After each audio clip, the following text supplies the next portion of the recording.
Hello and welcome to Mobile on Air Q&A session. Thanks so much, Cemal, for your great presentation, and thanks everyone who is with us today on the live stream number 2, and especially the folks who have already submitted few questions below the video or in the chat. I'm Anna, I will be a moderator today, and we have Cemal Buyugokchesu and Craig Adolf joining today to answer all your questions on building excellent mobile experiences across platforms. So now I think I will let our speakers introduce themselves. So Cemal, Craig, would you mind saying hello to the audience and maybe tell us 3 things? So first one is your background and the second types of questions that you can take today. And maybe third, you share with us what was the last thing that you have purchased on mobile, whether this was website or an app or anything else. Okay, so Cemal, let's start from you. Thank you, Anna, for the introduction, and hi again, everyone. For those who missed the beginning of the session, let me introduce myself very quickly again. So my name is Cemal Buyugokchesu, and I'm a global product lead working on mobile web at Google. I'm based in New York, and I'm with Google since 2010. The next question was, what was the last purchase that I made using mobile? That's a good question. I'm trying to build my home gym, so to continue to stay healthy during these uncertain times. So I purchased some gym equipment, like fitness equipment, like dumbbells, free weights, and resistance bands online. To continue to practice in the home. So that was the last purchase, Anna. And if you might wonder, I made the purchase using a mobile site because it was more convenient for me at that moment. But I'm also making purchases using the app for brands that I use. It depends on my mood, to be honest.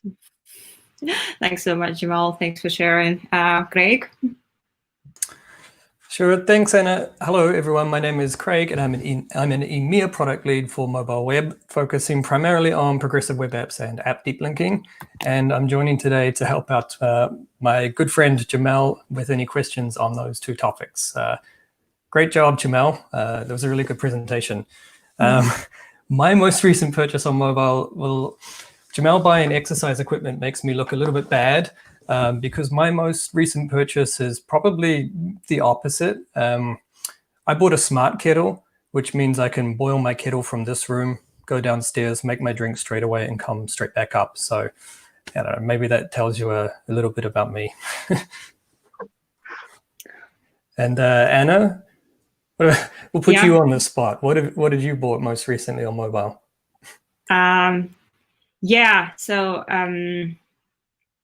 My purchase wasn't actually about exercising and maybe optimizing your daily routine while work from home, but it was also to some extent related to work from home and maybe, well-being that we're all trying to look after these days. I bought a bath tray, so it's like a thing that you put over the bath when you are taking a bath, and then you can put some things like your iPad to watch the movies or a glass of water.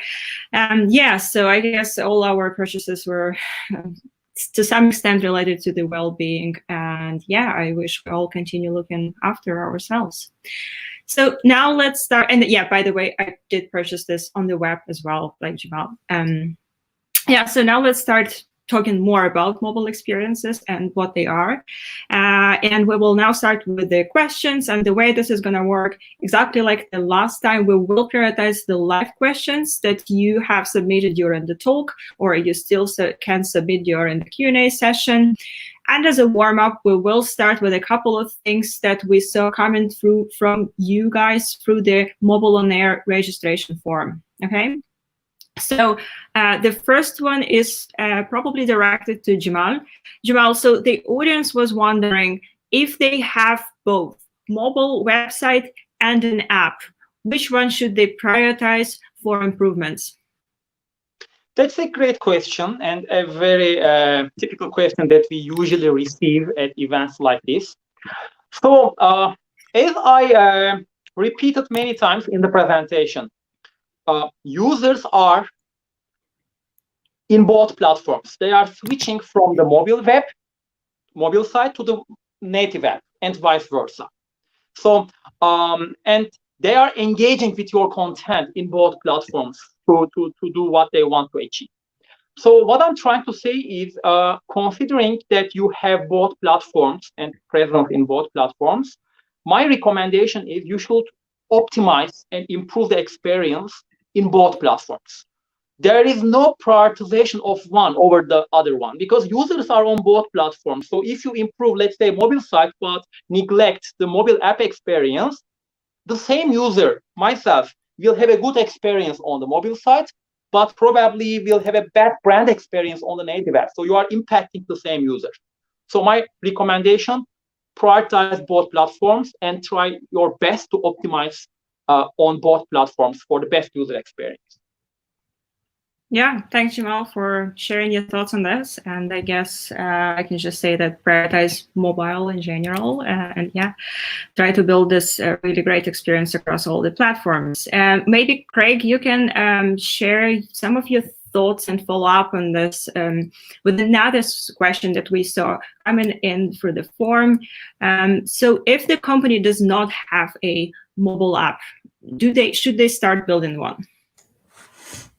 That's a good question again. Thanks for asking and putting me on the spot. I would say having an installable app experience will most probably bring extra value for both your users and your business. Making it easy for users to install your app and come back from the home screen is probably a good idea. And like Cemal said during his presentation, users switch interchangeably between apps and websites. So having an app for when users want to engage with you on an app is probably a good idea.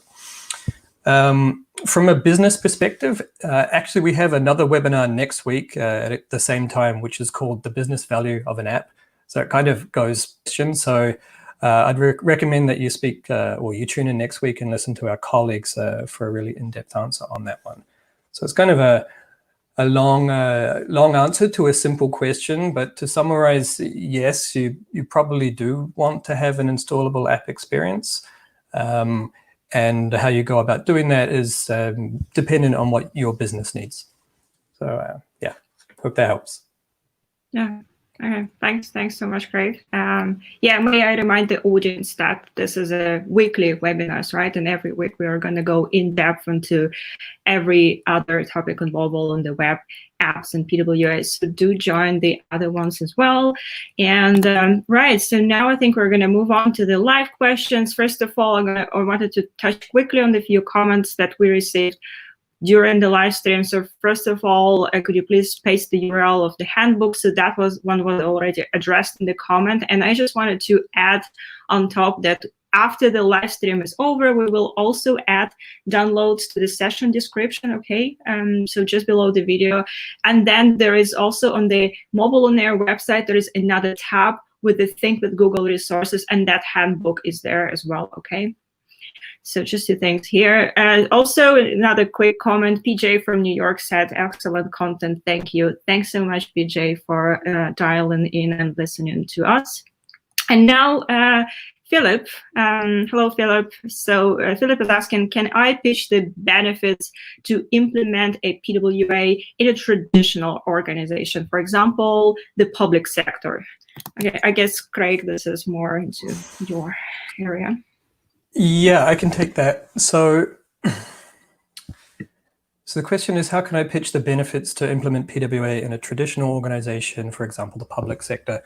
Okay, well, for any business, but I guess specifically, or in particular for the public sector, you want to make sure that everybody can access your content, right? It's for the entire population. So like in its most fundamental part of a PWA is it's a website that loads for everybody, from a feature phone with just quite a limited browser all the way up to a flagship smartphone. So one of the benefits for a PWA to start with is that it's all of your users will be able to load your content. So that's pretty compelling for any business. I think public service even more important, where you kind of have a bit of a requirement to make sure everyone can reach your content. One of the other benefits, or one of the other benefits that you could use is that when installing progressive web apps, they're very small on the device. They take up a couple of 100 kilobytes. So again, this is talking to the allowing all users to install the progressive web app. If they're on a phone, maybe low to mid-end device that doesn't have much storage, that's another benefit for them as well. So I guess that's just two. If you want to understand more about progressive web apps, Anna and myself are in another webinar on the 2nd of June, which it talks specifically about progressive web apps. It's called Superpowers of the Web and Native Apps Combined. So you can tune in and hear more about progressive web apps on the 2nd of June, and maybe that'll help you go a bit more in depth to that question. These questions are great. They're teeing up all the rest of the sessions for us. So thanks, everyone. Keep them coming. Yeah, thanks everyone. And we're going to have another one on PWA later. But first, maybe I'm going to read another one. So Brecht is asking, I work for the largest news brand in the Netherlands, and we have successful apps, AMP, and responsive site. The site is not fast enough, so we wanted to improve. And then developers are thinking about a PWA, and would that be a logical choice when you have a native app already? Yeah, so who wants to share the thoughts on this? Maybe Cemal, you can start, or then Craig can take the question. Yeah, and maybe Craig, feel free to jump in if you want to add more comment here. But by the way, I hope I pronounced your name correctly, Brecht or Brecht, I don't know. But this is great. Like, I congratulate you for having like a great native app, plus having a responsive site with AMP technology and etc. So perfect. I'm delighted to see that you want to invest more in the user experience. So first of all, I definitely recommend you to invest more resources and time in implementing or trying progressive web apps, because progressive web apps is a better state compared to your existing site. As Craig and Anna will clarify in upcoming sessions, the value propositions and benefits of PWAs in more detail, you will see that it will make your users happier from the experience perspective. In terms of making your sites quicker, of course, PWA, as I try to clarify in my presentation, is making sites loading faster, especially for repeat visitors, returning visitors. So that will also help you to achieve your goal to make a quicker site. So Craig, do you want to add something, or was that good? It was good, but I'll also add something as well, Cemal. So I think Cemal had in his presentation some resources. You've probably might have seen them already, but web.dev/fast and web.dev/progressive web apps are some good resources about how you can, speed up or use progressive web app technology to speed up your site. I would just mention, only because you said that you have AMP already, that you can use AMP and progressive web apps together. They actually work together very nicely. So when a user lands on your AMP page, you can use the AMP service worker to warm up the service worker so that the next page kind of loads instantly as well. So you can use some progressive web app technology by itself, independent of AMP, of course. But if you are using AMP, it's really nice or really possible to transition from AMP into progressive web app quite seamlessly. So I would check that out as well. Yeah, thanks so much, speakers, for sharing your thoughts on this. It's really amazing how many questions we get on progressive web apps, and the next one is on them as well. But before we go there, I wanted to remind the audience that on the page with the live stream, we have a feedback form just on the right-hand side from the video. So if you can access that, do let us know what you think. How was the experience with this live stream for you? And we will also share the feedback form after this live stream in our email communication, and you will be able to download the slides if you provide us with the feedback. So please do so. So moving on to the next one, and Robert asks us, we are creating both a PWA and an iOS native app, but what functionality would I lose from the PWA? We do want to utilize the camera and mic and maybe some other device-specific things, for example, a thermometer. So probably, Craig, can I put you on the spot now? You can. There's lots of PWA questions coming in, so I feel like I'm not off the spot. So Robert, that's great that you're creating progressive web apps and native apps as well. I would firstly state that progressive web apps and native apps work together to complement each other. A progressive web app is a website that takes advantage of modern browser features to provide a better experience on the web. So they really do complement each other. It's absolutely fine and often a good user experience to have both native apps and progressive web apps. So having done my speech about how these things work together, I would say, look, for any functionality, if you want to check out exactly what does and does not work in a browser, you can go to caniuse.com, caniuse.com, and you can type in like the name of the API you're looking for, the different, or you can browse through and see exactly what does and doesn't work at the moment. So I just suggest going and having a look at that, and then thinking about exactly what you do need in the browser as well. So yeah, take a look, caniuse.com. Thanks, Craig. Right, so the next question is actually related to good UX, and we spoke about this in our first live stream about the importance of having, following best practices of designing good experiences in mobile, and we do have a lot of things on that. So Leonor, thanks so much for this question. So when regulation is an issue and we cannot minimize the user form, what are some good UX practices besides the autofill? Cemal, do you have any thoughts on this? And maybe I can also share some of the things from my UX consultancy experience.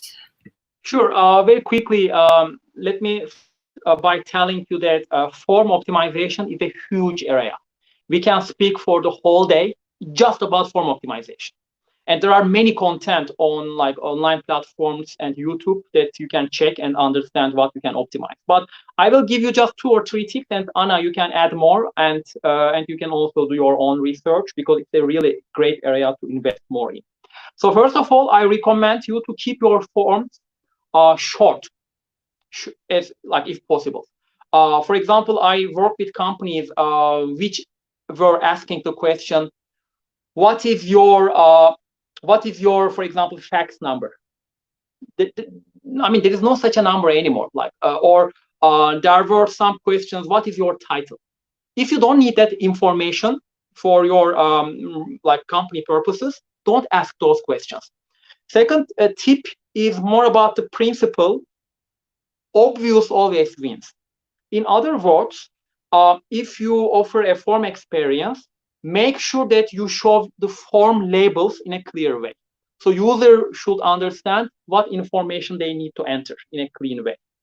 And maybe, Anna, before I give the word to you, maybe last tip is about more about the behavioral psychological part of the optimization.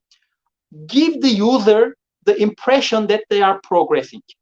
In other words, for example, the user enters their first name, Cemal, and clicks or taps the next form element, which is the last name. Show a green tick box or a color indicating that the information the user entered is looking good from the company perspective. And if the user made a mistake in terms of the structure of the information, you can just help the user to correct it. For example, date of birth should be entered in that specific format. Show it live at that moment before it is too late for it to come back. Anna, any other suggestions from your side? Yeah, no, that was actually a pretty good summary of, that every form is actually just a task to complete for the user, and we need to motivate people to do that and communicate clearly. So it's all about this behavior science a lot. I do agree. So definitely on the most important one is managing expectations through displaying the progress bar, so naming steps clearly, even if it's like just a one-page form, right? You just break the information into some of the steps, and then that's how you let people know what exactly is the information required and how much. And then maybe some tips. There are also some tips on visual design. So there was a research published by a Google material design team last year, and we can share the link to that after the webinar. So they have actually identified the optimal way to design the form field so that the placeholder goes into the form field, and that is the way how you don't spend your website space on the placeholders, right? They go into the field, and then the overall form looks just really shorter, right? It just looks and feels shorter, even if you have a lot of forms. So then I will add the link to this after this live stream is over. It's a really great research, and you can see exactly how the best, what is the best design for the form field. And yeah, and maybe it's just some other things on instant validation, right? So motivate people to come to enter more information and give them instant rewards if the input they have entered was correct. So like, don't hesitate to use the green color as much as possible. So people like seeing that, and be really careful with the messaging on how you use to highlight the mistakes, right? That people probably didn't want to make a mistake in the input. So yeah. All these things we will share this great research of the Google material design after this live stream. Nice. That was UX question. And the next one is, again, the PWA. Raisa is asking, what is the best way to empower developer teams to share their passion for PWA with company leaders at initial and initiate a business case? So yeah, Craig, again, I think we will be covering this in our PWA webinar, but if you could share maybe any more thoughts on this. Yeah, I'll just answer it really briefly. I think I hear this quite frequently from developers, so it's a good question. Thanks for asking it. I think developers get really excited about technology, which makes sense because developers work with technology and are passionate about it. I think what can really help to kind of share that passion with company leaders and other people in the organization to get them to buy in is when you're speaking with them, speak about user and business benefits rather than technology. And two really quick examples. Offline is a great technology and it's a really nice functionality, but talking to business leaders, hey, let's have an offline page. It's like, not that interested. But instead talking about, wouldn't it be great if we didn't lose any traffic while people were commuting? So kind of shift it into more of a user and a business focus. And another feature, the same with installability, rather than, isn't it great? We can offer web APK install from the browsers. Okay, but empowering developers to talk more like, wouldn't we like to get even more people with our app installed on their phone? That sounds like something that the business would be interested in. I think in general that we've had loads of questions about progressive web apps, so thanks everyone for sending it in. We will have another webinar on the 2nd of June with myself and Anna, specifically on that topic. And before then, if you want to read up more about them, on the website for our session, there's also a link to an ebook that Anna and myself and some other people wrote. So do go and check that out if you'd like to learn more about progressive web apps. Yeah, thanks a lot, Craig. And please do join our session on the 2nd of June. Once again, Robert is asking, so I like the frictionless interaction that Cemal has mentioned. Is there a neat way to give users access to a PWA and then prompt for sign up to install afterwards? For example, a limited timed amount of time to fully access the PWA and then prompt to create an account after a certain amount of interaction. So I guess this question is also more related to PWA, and we want to leave it up to the the live stream on the 2nd of June. Yeah, I think we can deep dive into that topic more in the next session. And I think the question is more like slightly complex and specific to the use case. But long story short, Craig can also correct me and add more color. You have the option to customize the progressive web app experience in terms of when to show the push notifications or when to prompt the user install activity and other things. So you should have big flexibility in optimizing the PWA experience. Craig, do you want to add something more, or you will maybe clarify this in the upcoming session as well? We'll clarify it in upcoming sessions, but really quickly, a PWA is a website. You can access it whether you have it installed or not. So yeah, people can come access the website and then be signed in and install at whatever point you want. So yes, cool. Yeah. And maybe we have some time for the last question from Milan. So thank you so much for the great session. My question is, if I need to choose one of what is better for e-commerce specifically, so is it the responsive design with AMP key pages versus progressive web apps? PS, we already have the native app as well. So Cemal, maybe you could share some of your thoughts on this. Yeah, that's great, Milan. Also, congrats to you for investing in experiences, user experiences, because from your question, I can understand how you are investing in making that experience better. That's perfect. So actually, what you do currently is great, because AMP is offering a great first experience to user with instant loading, which is perfect. And what about the next steps of the journey? After the landing page, you should also continue to offer a fast and seamless and, if possible, personalized experience to the user. And the progressive web apps can help you to achieve that. So I personally recommend you to invest more in progressive web apps to replace your responsive site with better capabilities.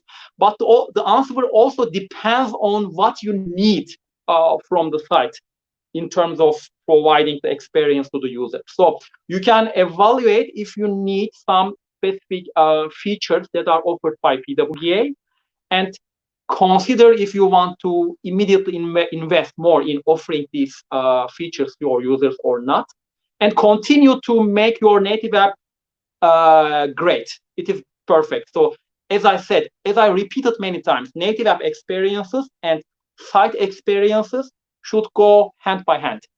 Optimize both of them.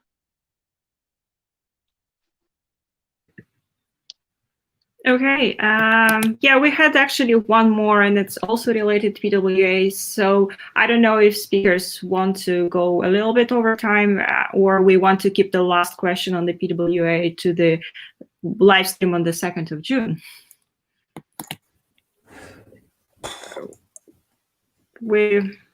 Let's keep that one for the second. Keep it, yeah, and then look at that. That's good TV. So we're exactly. Leaving a cliffhanger. Watch the next episode. It was exactly perfect timing. Okay, and by the way, the question was on, would the PWA kill native apps? So do dial in on the live stream on the 2nd June to find out the answer. Okay, thanks everyone for joining, and I would like to remind you that, again, a few things. We are live every Tuesday on the 2nd at 2 p.m. the UK time. Next live stream will be on the business value of native apps. Do join that one, and also prepare your questions for the speakers. Right, so on this note, I'm also going to remind you there's a feedback form right on the right-hand side from the video that you are currently watching. If you don't see that, please also anyway register on the Mobile On Air website, and you will receive this feedback form in the follow-up email, and you will be able to download the slides. On this note, I want to thank very much Cemal and Craig for today's webinar, and thanks everyone who joined us on this live stream, and thanks everybody who submitted really smart and really good questions. And yeah, we will see you next week. See you. Thanks.